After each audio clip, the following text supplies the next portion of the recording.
सभी सम्मानित आयोजकगण और यहाँ सम्मानित दोनों कथावाचक और हमारे इनके साथ जो टीम है संगीत के साथ जो साथ दे रही है, सभी माताओं, बहनों, बच्चों, बुजुर्गों, साथियों, पत्रकार बंधुओं,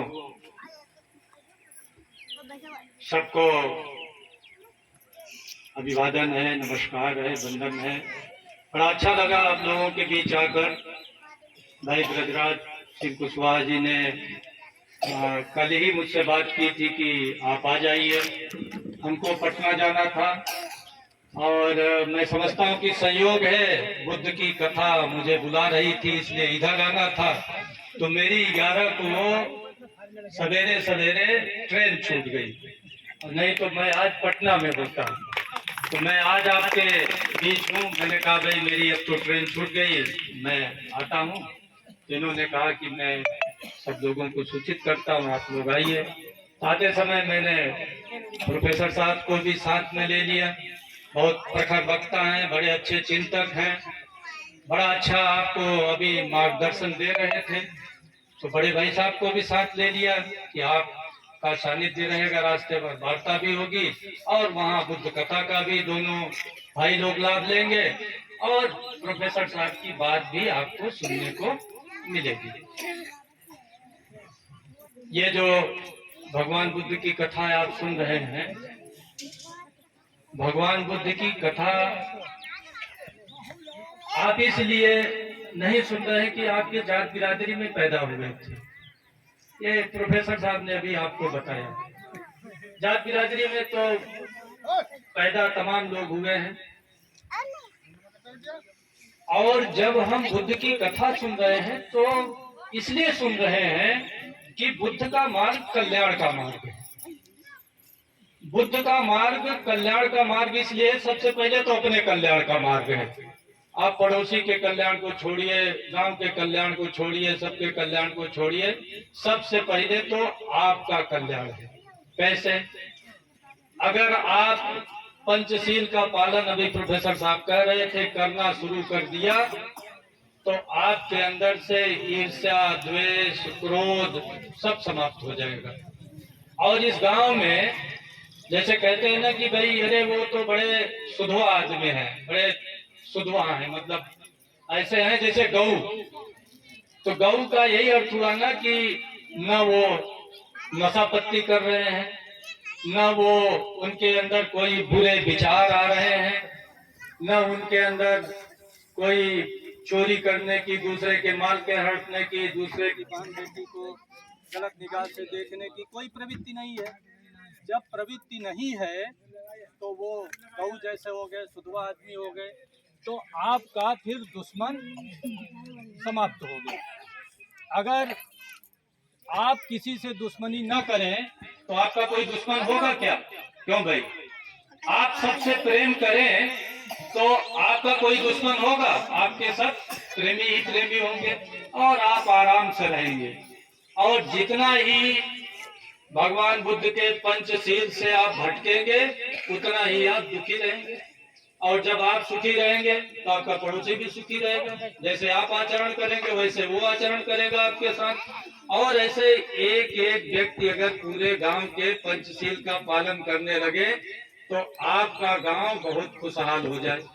न कोई मुकदमा हो। मुकदमा क्यों होता है? भाई भाई का अपहरण कर रहा है, उसका हक हिस्सा मार रहा है। तो भगवान बुद्ध ने कहा कि अदिन्ना दाना वेरमणि शिक्षा पदम समाजमी, मैंने बिना दिए किसी का माल मत लो, यानी बिना दिए किसी का माल मत लो। और अगर बिना दिए ले रहे हो तो यही चोरी और डकैती है और यही छल है। तो अगर बिना दिए किसी का माल, भाई दूसरे का मेड़ क्यों तोड़ रहे हो? उसने कहा तो नहीं कि मेरा आधा मेड़ काट लो, कहा क्या? आप दूसरे की फसल क्यों चुरा रहे हो? दूसरे का सामान क्यों चुरा रहे हो? दूसरे के साथ छल क्यों कर रहे हो? उसने तो नहीं कहा ना कि मेरा धन अपहरण कर लो। उसने स्वीकृति नहीं दी, उसने सहमति नहीं दी। तो भगवान बुद्ध का यही कहना था कि भाई बिना दिए किसी का सामान मत लीजिए। फिर उन्होंने कहा कि भाई झूठ में मत बोलिए। अगर आप सही सही बोलने लगे तो मियाँ बीवी के बीच के झगड़े समाप्त, पड़ोसी उसके साथ झगड़े समाप्त, तमाम चीज। तो धर्म है क्या? धर्म जो चीजों को धारण करे वही धर्म है। और अगर जैसे आप पूजा पाठ कितना करें, तंत्र मंत्र घंट कितना भी करें, खूब धूप बत्ती करें, अगरबत्ती करें, लेकिन सवेरे उठते ही अपने बच्चे को 4 गाली दे, बहू को 4 गाली दे, सास की बुराई करें, देवर की बुराई करें, जेठानी की बुराई करें, या पुरुष है तो अपना बीड़ी सुलगाना शुरू कर दिया, बच्चे को गाली दे रहा है उनको, तो ये कहाँ से फिर आपका वो तंत्र मंत्र घंट सब बेकार हो गया, क्योंकि यह धर्म नहीं है। धर्म है क्या? जो आपको धारण करे। धारण करना क्या अर्थ हुआ? जो आपको एकदम जिंदा रखे, जो आपके अस्तित्व को बनाए रखे। अब आपके अस्तित्व को कौन बनाए रखता है? आपको इंसान के रूप में क्या चाहिए, वही धर्म है। और अगर आपको इंसान से वो शैतान बना रहा है, इंसान के पद से आपको हटा रहा है, अमानवीय बना रहा है, तो धर्म नहीं है। तो धर्म बुद्ध का जो मार्ग है, जो पंचशील का मार्ग है, वो यही है कि आप अगर इन 5 बातों का पालन कर लें, नशापत्ती न करें, बड़ी बड़ी बातें को छोड़िए कि जागरण हो रहा है और हम बड़ा बड़ा मंदिर बनवा दिए और बड़ा फलाना सुंदर जाए। अगर आप ये 5 शील का पालन कर लें तो आप सबसे बड़े धार्मिक हैं। 5 शील कौन है?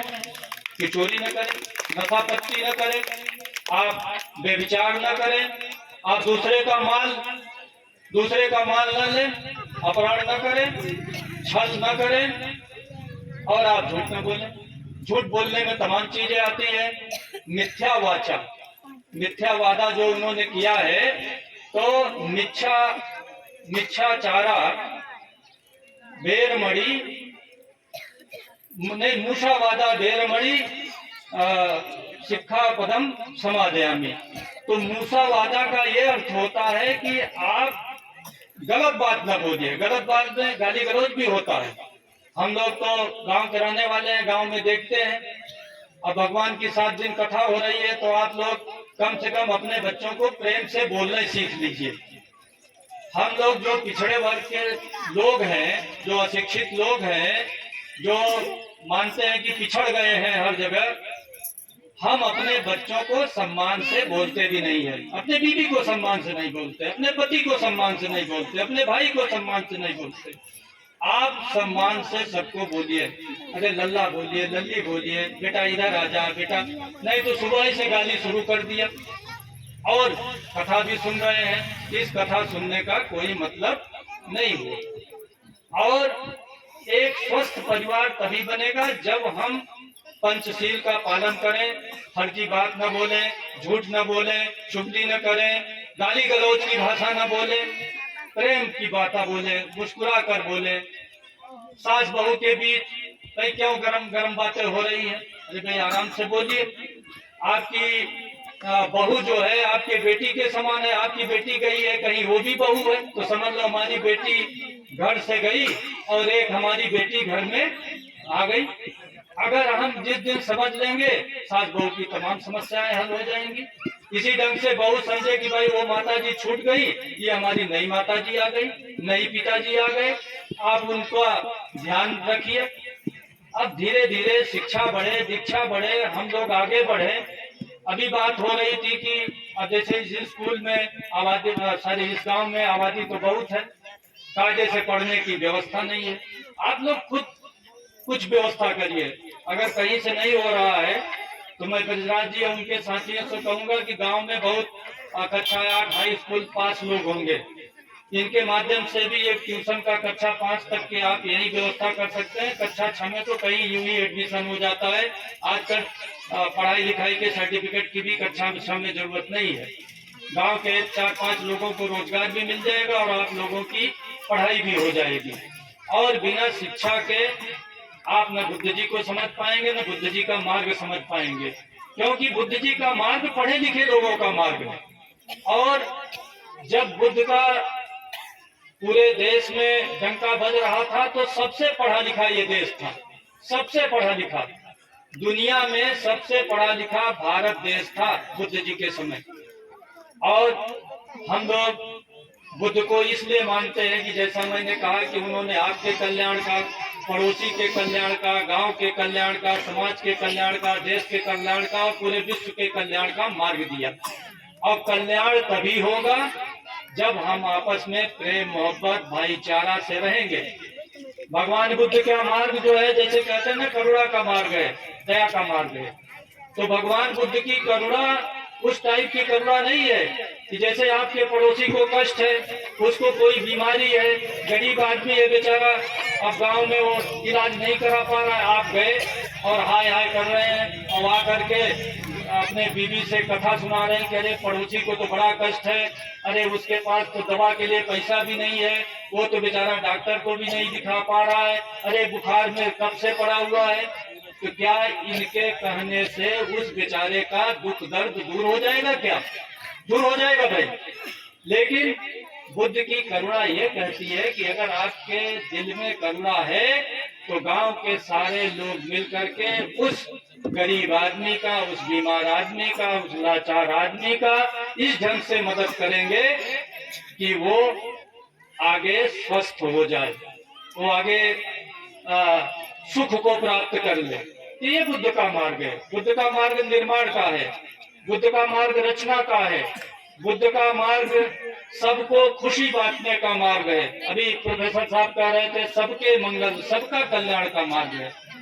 और जब जिस दिन, इसीलिए जब ये भारत क्यों सोने की चिड़िया कहा जाता था, क्यों बुद्ध की विचारधारा पूरे विश्व में फैल गई, अब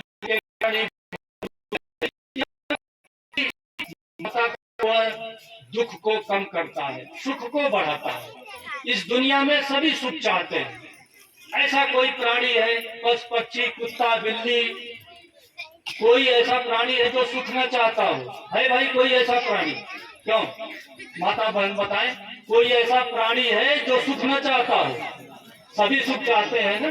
तो जब सभी सुख चाहते हैं तो एक दूसरे को सुख बांटिए, कष्ट मत बांटिए, ईर्ष्या मत बांटिए, द्वेष मत बांटिए, गाली गलौज मत बांटिए, सबको प्रेम मोहब्बत बांटिए, मुस्कुराहट बांटिए, सबकी मदद करिए, सबके मदद के काम में आइए। भगवान बुद्ध का मार्ग है। इसीलिए पूरे विश्व में भगवान बुद्ध का मार्ग फैला।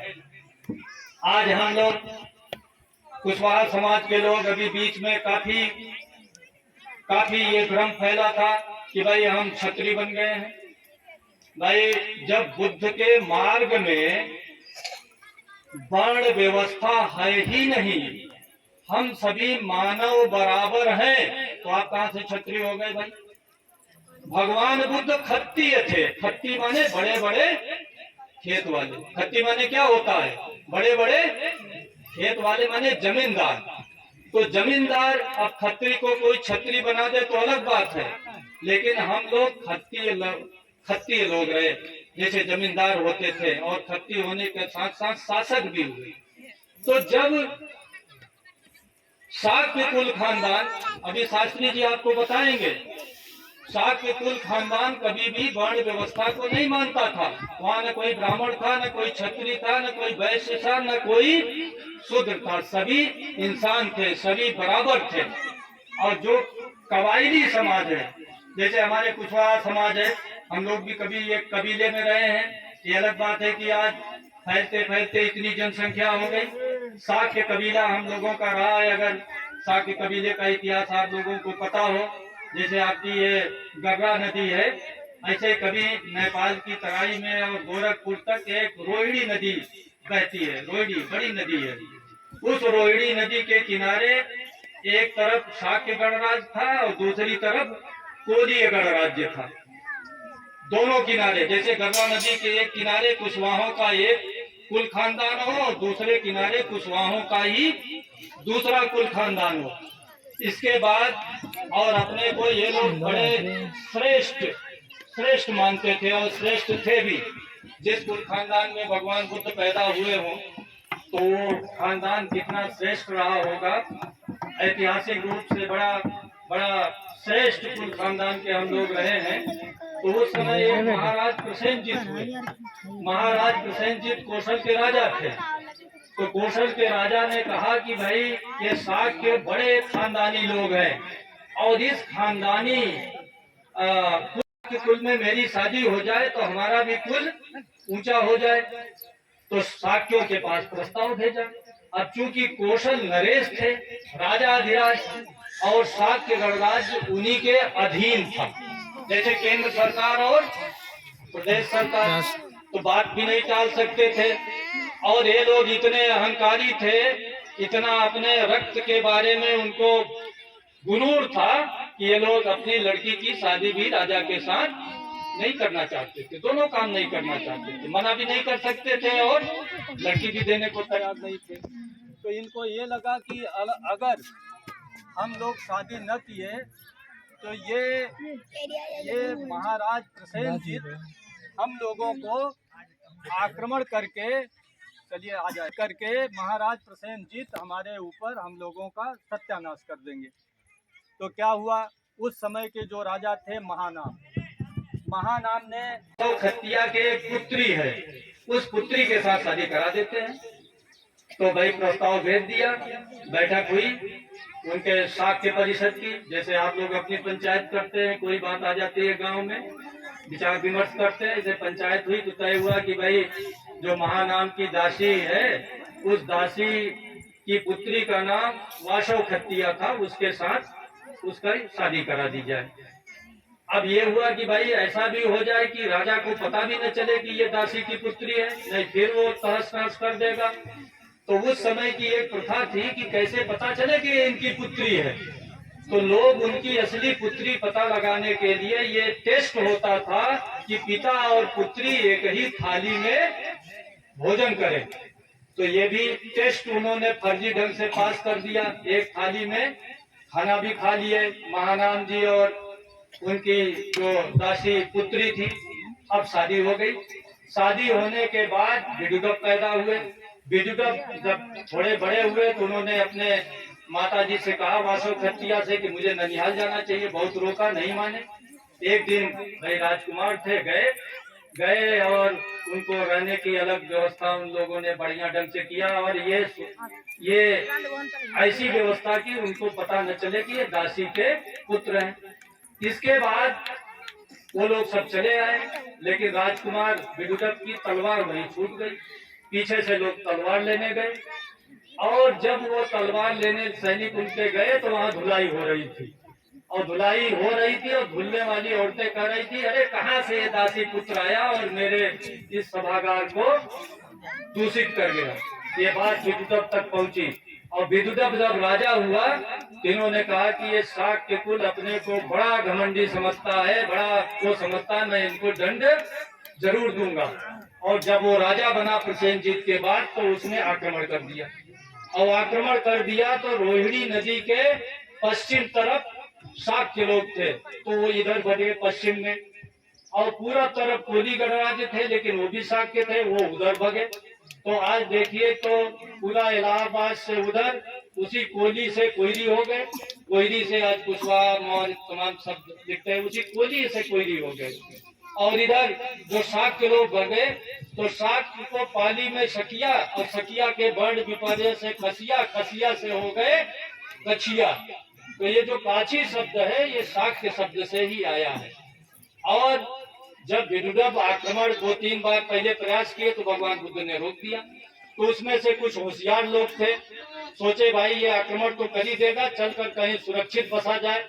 तो जा करके नेपाल की तराई में मौर्य गणराज्य की स्थापना किए। तो ये शाक्य हमारी जड़ है, शाक्य हमारा मूल जड़ है, उसी जड़ से कोली भी है, उसी जड़ से मौर्य भी है। तो वही कुशवाहा तो नया शब्द आ गया। तो आप सब भगवान बुद्ध के वंशज हैं और आपका ये दायित्व है कि देखिए ये देश में लोकतंत्र है, अभी लंबी बात वहां हो रही थी, और लोकतंत्र समता का तंत्र है। लोकतंत्र में जो समाज का निर्माण होता है, राजनीति का निर्माण होता है, समता से होता है, बंधुत्व से होता है, मैत्री से होता है। समानता से होता है, करुणा से होता है, एक दूसरे के जो दुख है उनको बांटने से होता है, लोक मंगल और लोक कल्याण की बात करने से होता है। इससे लोकतंत्र मजबूत होगा। तो जो भगवान बुद्ध का मार्ग है ये लोकतंत्र के लिए सबसे ज्यादा उपयुक्त मार्ग है। और हम सभी जितना बुद्ध को समझेंगे, जितना अंदर ग्रहण करेंगे, बाहर बाहर नहीं, अंदर ग्रहण करिए। कुछ लोग जो पढ़े लिखे लोग हैं विपश्यना भी करने जाएं। बुद्ध का साहित्य मैं समझता हूँ कि अगली बार जब आप लोगों का ये कार्यक्रम हो तो यहाँ 150-200 किताबें भी न हो तो शास्त्री जी लेकर आए, अपना बेच लिया करें। छोटी छोटी किताबें बुद्ध और अशोक पर ले जाइए, घर में बच्चे पढ़ें, आप पढ़िए। जब तक आपके घर में किताबें नहीं होंगी तब तक आप अपने महापुरुषों को नहीं समझेंगे। और हम लोगों को गर्व है कि इस लोकतांत्रिक देश में अशोक और बुद्ध सबसे उपयुक्त महापुरुष है, क्योंकि जितने इनकी विचारधारा फैलेगी उतना ही लोकतंत्र मजबूत होगा। क्योंकि भारत विविधता का देश है। बुद्ध के संदेशों से ही प्रेरित होकर के अशोक ने कहा कि ये विविधता का देश है, यहाँ विभिन्न धर्म के लोग रहते हैं। और बुद्ध का मार्ग इसलिए अच्छा है कि वो सारे लोगों को, सारे विचारधारा के लोगों को, सारे पंथ के लोगों को एक समान समझता है, सबको प्यार मोहब्बत से लेकर चलता है। इसीलिए अशोक ने अपने शिलालेख में कहीं भी मौर्य शब्द का उपयोग नहीं किया, कहीं भी शाक्य शब्द का उपयोग नहीं किया, कहीं सम्राट, शहंशाह, राजा, अधिराज, जगदीश्वर शब्द का उपयोग नहीं किया।